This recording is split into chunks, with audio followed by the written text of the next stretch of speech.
La Bible en un an, la 186e journée, le livre d'Ésaïe, chapitre 3, verset 1 au chapitre 5, verset 24. Le livre des psaumes, chapitre 3, verset 1 à 9. Le livre des proverbes, chapitre 18, verset 5 et 6. Les actes des apôtres, chapitre 4, verset 1 à 37.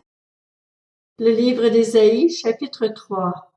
Le Seigneur, l'Éternel, le Maître de l'univers, va retirer de Jérusalem et de Juda tout appui et toute ressource de pain et toute ressource d'eau, le héros et l'homme de guerre, le juge et le prophète, le devin et l'ancien, le chef de cinquantaine et le magistrat, le conseiller, l'habile artisan et l'expert en magie.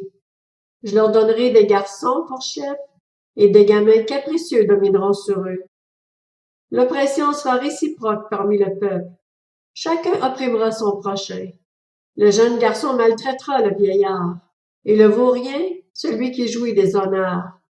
Un homme ira jusqu'à s'emparer de son frère dans la maison paternelle. Sois un habit, tu seras donc notre chef. Prends en main ces décombres. Le jour même, il répondra, je ne suis pas médecin, il n'y a ni pain ni habit dans ma maison. Ne me désignez pas comme chef du peuple. Oui, Jérusalem trébuche et Juda s'écroule, parce que leurs paroles et leur manière d'agir sont dirigées contre l'Éternel, défiant ses glorieux regards. L'expression de leur visage témoigne contre eux, et comme l'a fait Sodome, ils dévoilent leurs péchés sans rien en cacher. Malheur à eux, car ils préparent eux-mêmes leur perte. Dites au sujet du juste, cela ira bien, car il jouira du fruit de son activité. Malheur au méchant, il connaîtra le malheur, car il récoltera le salaire de ses actes. Mon peuple a pour oppresseur des enfants, et des femmes dominent sur lui. Mon peuple, ceux qui te conduisent t'égarent et détruisent la voie dans laquelle tu marches. L'Éternel se présente pour plaider, il est debout pour juger les peuples. L'Éternel entre en jugement avec les anciens de son peuple et avec ses chefs. Vous avez dévasté la vigne. Les biens volés aux pauvres sont dans vos maisons. De quel droit piétinez-vous mon peuple et écrasez-vous la dignité des pauvres, déclare le Seigneur, l'Éternel, le Maître de l'univers. L'Éternel dit, les filles de Sion sont orgueilleuses et marchent le cou tendu et le regard effronté. Elles vont à petits pas et font résonner les boucles qui ornent leurs pieds. À cause de cela, le Seigneur rendra chauve le sommet de leur tête, l'Éternel dégarnira leur front. Ce jour-là, le Seigneur enlèvera les boucles qui servent d'ornement à leurs pieds, ainsi que les filets et les croissants, les boucles d'oreilles, les bracelets et les voiles, les diadèmes, les chaînettes des pieds et les ceintures, les boîtes à parfums et les amulettes, les bagues et les anneaux du nez, les habits précieux et les larges robes, les manteaux et les sacs à main, les tissus fins et les chemises fines, les turbans et les châles. Au lieu de parfum, il y aura de la pourriture. Au lieu de ceinture, une corde. Au lieu de cheveux bouclés, une tête chauve. Au lieu d'un large manteau, un sac étroit. Une marque faite au fer rouge au lieu de la beauté. Tes hommes tomberont sous l'épée. Tes héros tomberont au cours du combat. Les portes de Sion gémiront et seront dans le deuil. Dépouillée, elle s'assiera par terre. Le livre d'Ésaïe, chapitre 4. Ce jour-là, 7 femmes s'empareront d'un seul homme en disant, « Nous mangerons notre propre pain et nous mettrons nos propres habits, mais fais-nous seulement porter ton nom. Enlève notre déshonneur. » À ce moment-là, le germe de l'Éternel sera splendide et glorieux, et le fruit du pays sera source de fierté et d'honneur pour les rescapés d'Israël. Ceux qui subsisteront à Sion, ceux qui auront survécu à Jérusalem, seront appelés saints, tous ceux qui seront inscrits pour la vie à Jérusalem. Cela arrivera lorsque le Seigneur aura lavé les souillures des filles de Sion et purifié Jérusalem du sang qui se trouve au milieu d'elle, par le souffle du jugement et par le souffle de la destruction. L'Éternel fera alors apparaître sur toute l'étendue du mont Sion et sur ses lieux de réunion une nuée fumante pendant le jour et un feu de flammes éclatantes pendant la nuit, car tout ce qui est glorieux sera abrité. Il y aura un abri pour donner de l'ombre contre la chaleur du jour, et pour servir de refuge et de protection contre l'orage et la pluie. Le livre d'Ésaïe, chapitre 5. Je veux chanter à mon ami le cantique de mon bien-aimé sur sa vigne. Mon bien-aimé avait une vigne sur un coteau fertile. Il a remué son sol, enlevé les pierres, et y a mis des plants de premier choix. Il a construit une tour au milieu d'elle, et y a installé aussi un pressoir. Puis il a espéré qu'elle produirait de bons raisins, mais elle en a produit de mauvais. Et maintenant, habitants de Jérusalem et de Juda, je vous en prie, soyez juges entre ma vigne et moi. Qu'y avait-il encore à faire à ma vigne que je n'ai pas fait pour elle? Pourquoi, quand j'ai espéré qu'elle produirait de bons raisins, en a-t-elle produit de mauvais? Je vais vous faire savoir maintenant ce que je vais faire à ma vigne. J'arracherai sa haie pour qu'elle soit dévorée, j'abattrai sa clôture pour qu'elle soit piétinée. Je ferai d'elle un endroit saccagé. Elle ne sera plus taillée ni cultivée. Les ronces et les buissons épineux y pousseront, et je donnerai mes ordres aux nuages, afin qu'ils ne laissent plus tomber la pluie sur elle. Oui, la vigne de l'Éternel, le maître de l'univers, c'est la communauté d'Israël, et Juda, c'est le plan qui faisait son plaisir.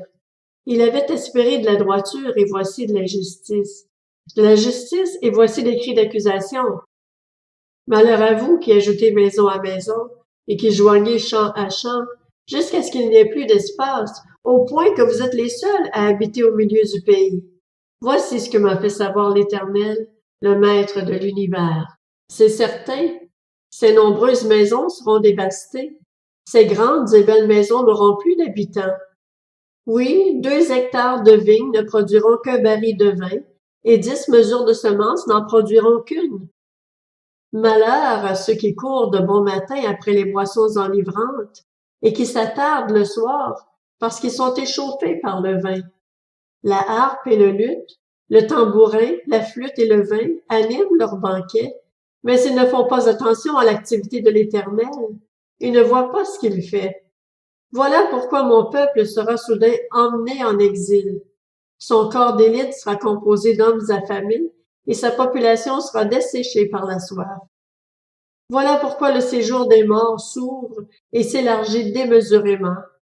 La splendeur et la richesse de Sion y descendent, tout comme son joyeux tapage. L'être humain devra s'incliner, l'homme sera abaissé, tout comme les regards des hautains. L'Éternel, le maître de l'univers, sera élevé par le jugement, le Dieu saint sera reconnu comme tel par la justice. Des agneaux brouteront là, comme sur leur pâturage, et des étrangers dévoreront les décombres des riches. Malheur à ceux qui sont attachés à leur faute par les ficelles de l'illusion, et au péché, comme par les cordes d'un chariot, et qui disent qu'il se dépêche, qu'il accélère son œuvre afin que nous la voyions, que le plan du Saint d'Israël se réalise bientôt, afin que nous en ayons connaissance. Malheur à ceux qui appellent le mal bien et le bien mal, qui changent les ténèbres en lumière et la lumière en ténèbres, qui changent l'amertume en douceur et la douceur en amertume. Malheur à ceux qui sont sages à leurs propres yeux et qui se croient intelligents.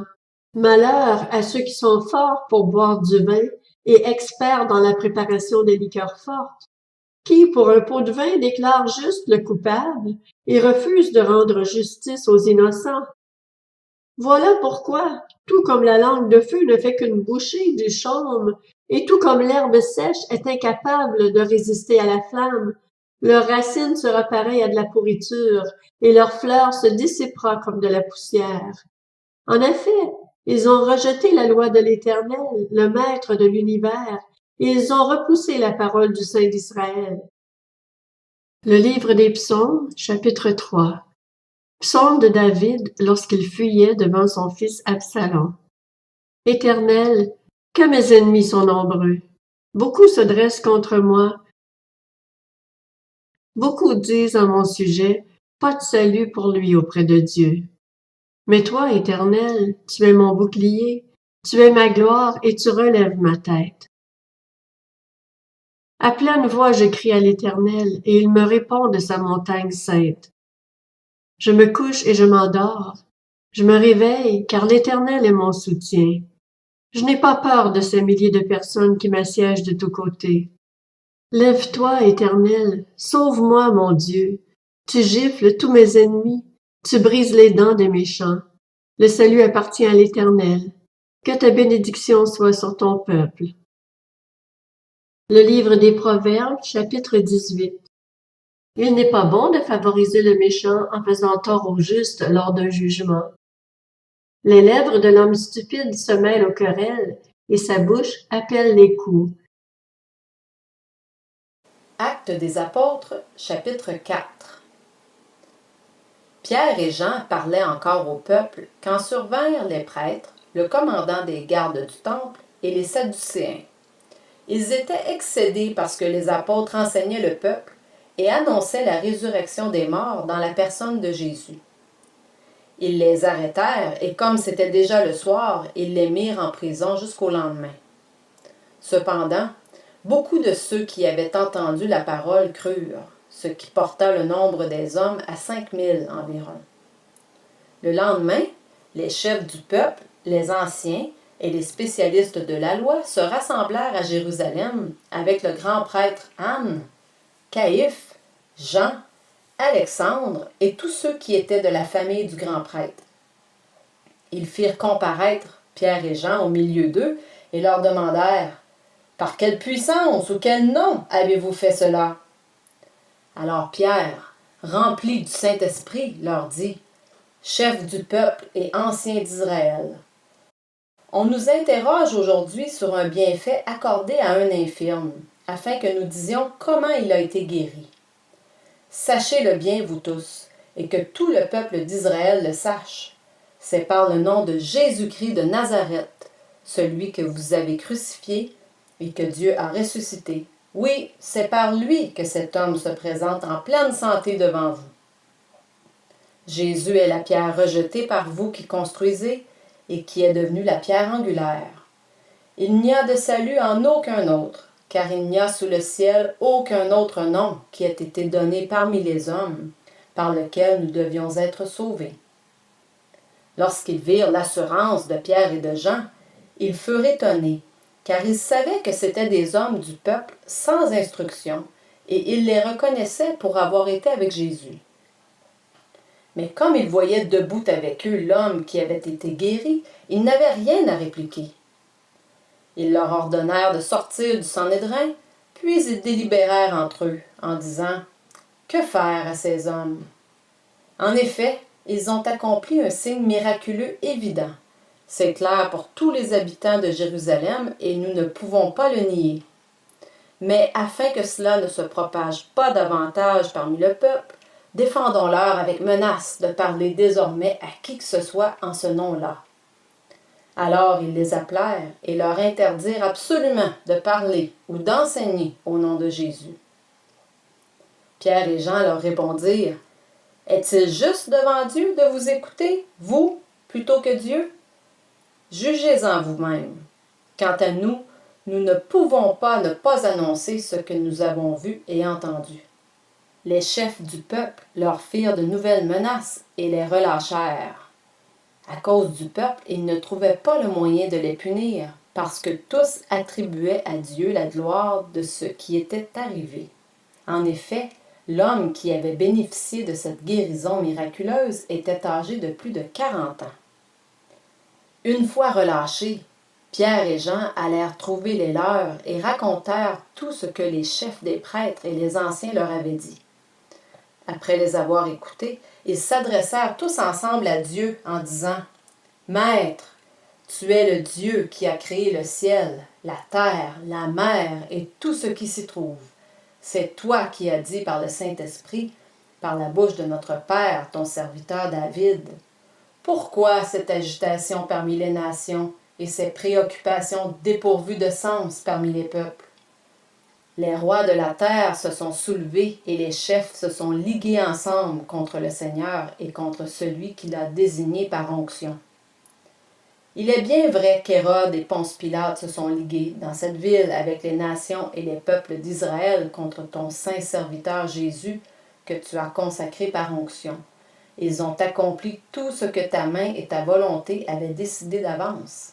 Et maintenant, Seigneur, sois attentif à leurs menaces et donne à tes serviteurs d'annoncer ta parole avec une pleine assurance. Déploie ta puissance pour qu'il se produise des guérisons, des signes miraculeux et des prodiges par le nom de ton saint serviteur Jésus. Quand ils eurent prié, l'endroit où ils étaient rassemblés trembla.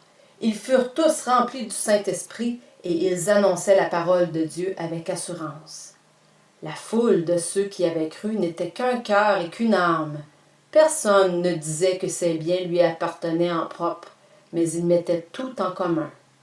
Avec beaucoup de puissance, les apôtres rendaient témoignage de la résurrection du Seigneur Jésus, et une grande grâce reposait sur eux tous. Il n'y avait aucun nécessiteux parmi eux. Tous ceux qui possédaient des champs ou des maisons les vendaient, apportaient le prix de ce qu'ils avaient vendu et le déposaient aux pieds des apôtres. Et l'on faisait des distributions à chacun en fonction de ses besoins. Joseph, celui que les apôtres surnommaient Barnabas, ce qui signifie « fils d'encouragement », un lévite originaire de Chypre, vendit un champ qu'il possédait, apporta l'argent et le déposa aux pieds des apôtres.